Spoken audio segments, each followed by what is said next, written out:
चुकी है, जिसका लिंक आपको डिस्क्रिप्शन बॉक्स में भी मिल जाएगा और लॉ से रिलेटेड जितनी भी वीडियोस अपलोड हो चुकी हैं उनका लिंक आपको डिस्क्रिप्शन बॉक्स में तो मिलेगा ही, साथ ही साथ इधर आई बटन पे भी मिल जाएगा। ठीक है, तो गाइस वीडियो को लाइक शेयर सब्सक्राइब ज्यादा से ज्यादा कीजिए। अगर हम लोग आपके लिए इतनी मेहनत कर रहे हैं तो आप लोग इतना तो कर ही सकते हैं, ये तो फ्री ही है। ठीक है, तो गाइस आप लोग मुझे इंस्टाग्राम पर भी फॉलो कर सकते हैं, जहां पर आप मुझसे डाउट्स पूछ सकते हैं, वहां पर भी मैं एक्टिव रहती हूँ और अपने डाउट्स आप मुझे कमेंट सेक्शन में तो ऑब्वियसली पूछ सकते हैं। तो मेरे इंस्टाग्राम का जो यूजर नेम मैंने यहाँ पर लिख दिया है, आप यहाँ से देख सकते हैं। अदरवाइज उसका लिंक भी इंस्टाग्राम का मैं नीचे डिस्क्रिप्शन बॉक्स में डाल दूंगी, so wherever you feel comfortable you can go. तो गाइस अभी शुरू करते हैं अपना आज का टॉपिक ट्रेसपास, जिसके हम डिफेंसेस एंड रेमेडीज के बारे में आज पढ़ने वाले हैं। So without any delay let's get started in the video.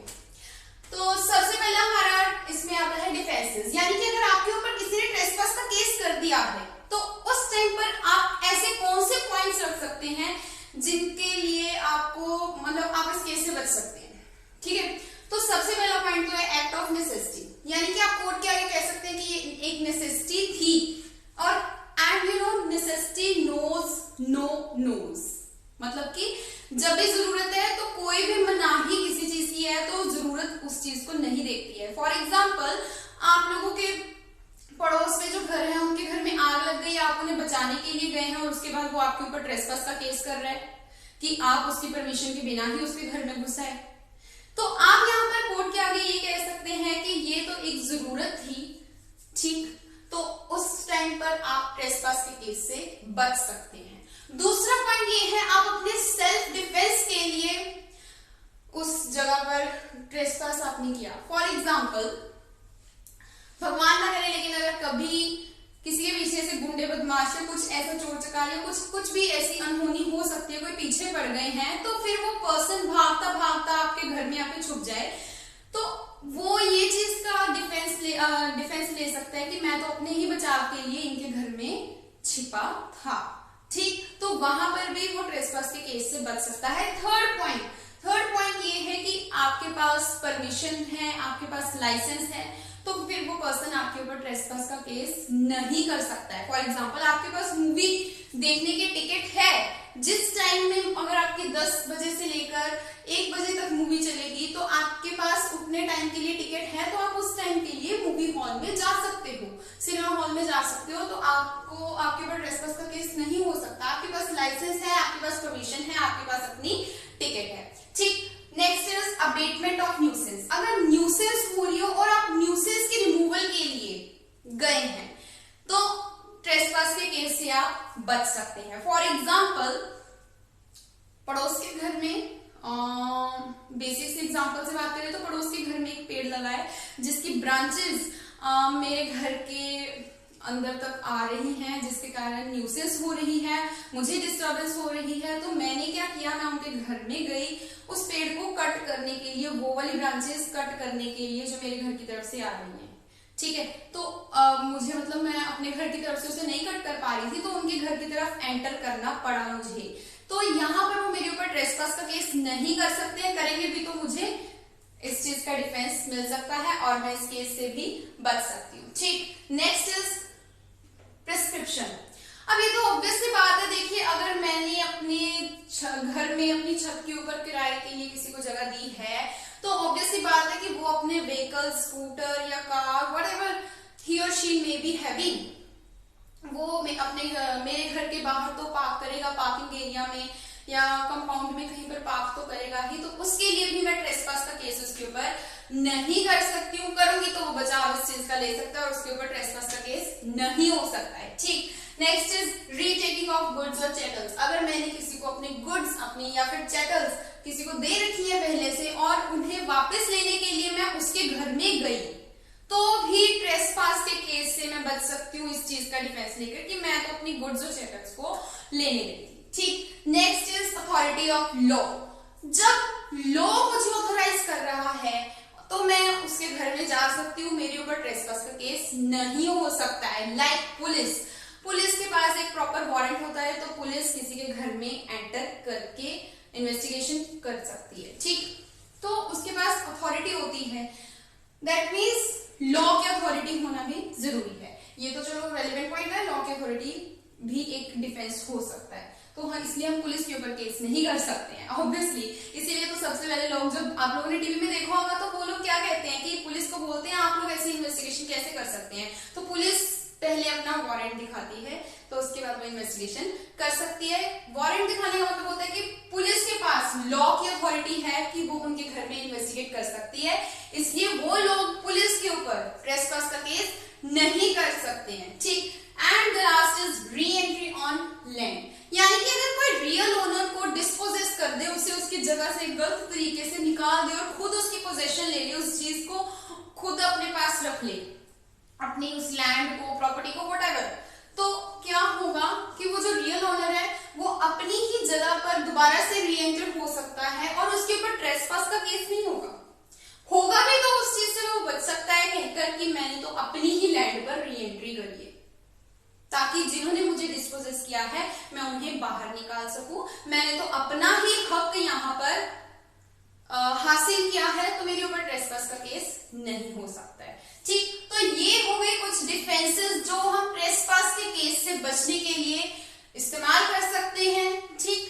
तो लॉयर्स के लिए, आप लोगों ने लॉयर्स बनना है, लॉ कर रहे हो, और आप लोगों के लिए जरूरी इसलिए है क्योंकि आप लोगों को पता होना चाहिए कल को आपके किसी क्लाइंट के ऊपर ट्रेसपास का केस हो जाए तो आप उसे किन पॉइंट्स के थ्रू बचा सकते हो, आप इन पॉइंट्स की हेल्प ले सकते हो। तो इसलिए ये जो पॉइंट्स होते हैं इन्हें माइंड में अच्छे से रखिएगा, ये टॉपिक्स बहुत ज्यादा इंपॉर्टेंट है, तो भूलिए मत, ठीक है। तो आई होप आपको अभी तक का क्लियर हो गया होगा। एक बार आप इसे देखिए, उसके बाद हम रेमेडीज टॉपिक पे चलेंगे, ठीक।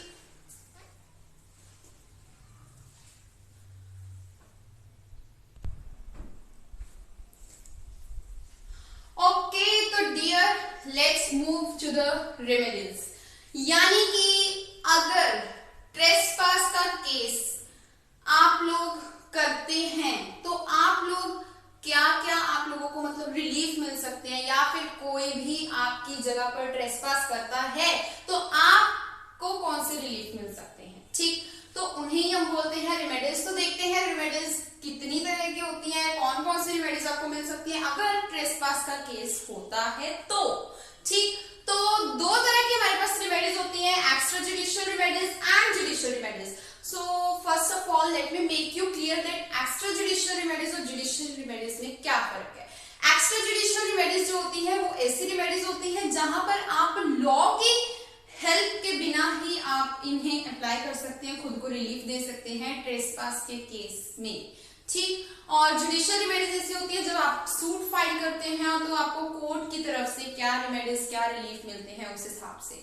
तो चलिए शुरू करते हैं। एक्स्ट्रा जुडिशियल रेमेडीज कौन कौन से हो सकती है, जुडिशियल रेमेडीज कौन से हो सकती है, और इसके बाद हमारा ट्रेसपास का टॉपिक कंप्लीट। और हाँ गाइस, अगर आप लोगों को केस लॉस चाहिए तो मैं आप लोगों को बार बार बोलती हूँ, आप लोग मुझे कमेंट कीजिए तभी मैं आगे केस लॉस के ऊपर बनाऊं। अगर आप लोगों का रिस्पॉन्स नहीं आएगा तो फिर मैं कैसे बना सकती हूँ ना।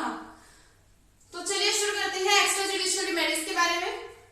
एक्स्ट्रा जुडिशियल रेमेडीज जहां पर आपको लॉ की हेल्प की जरूरत नहीं है, आपकी जगह पर किसी ने ट्रेसपास किया है, आप उसे बाहर भेज सकते हैं, उसे एक्सपेल कर सकते हैं। तो फर्स्ट पॉइंट यही है, to expel the trespasser, right. Second is right to री enter.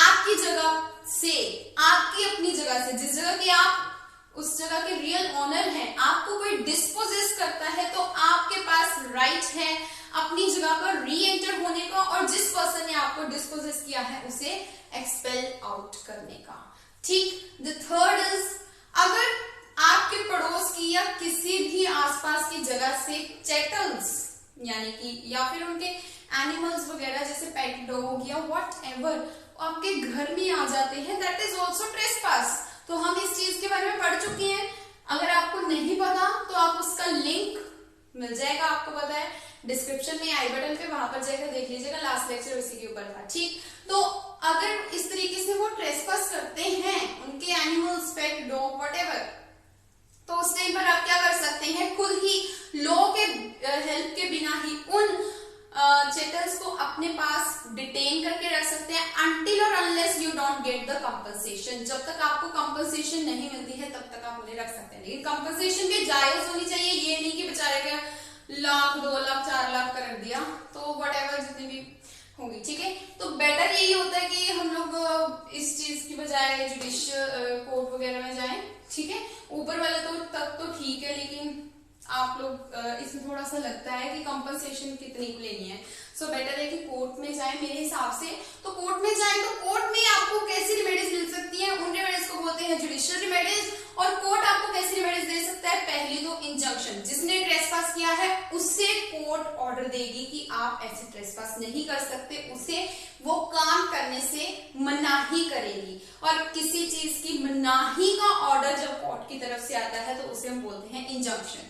Second is suit for damages, आप सूट फाइल कर सकते हैं ट्रेसपासर के ऊपर और आपको डैमेजेस मिलेंगी, ठीक। Third is recovery of position, यानी कि जब रियल ऑनर डिस्पोजेस किया जाता है अपनी जगह से तो वो कोर्ट में जाकर अपना सूट फाइल करता है तो उसे अपनी पोजीशन वापस भी मिल सकती है, ठीक, अगर वो सही हो तो।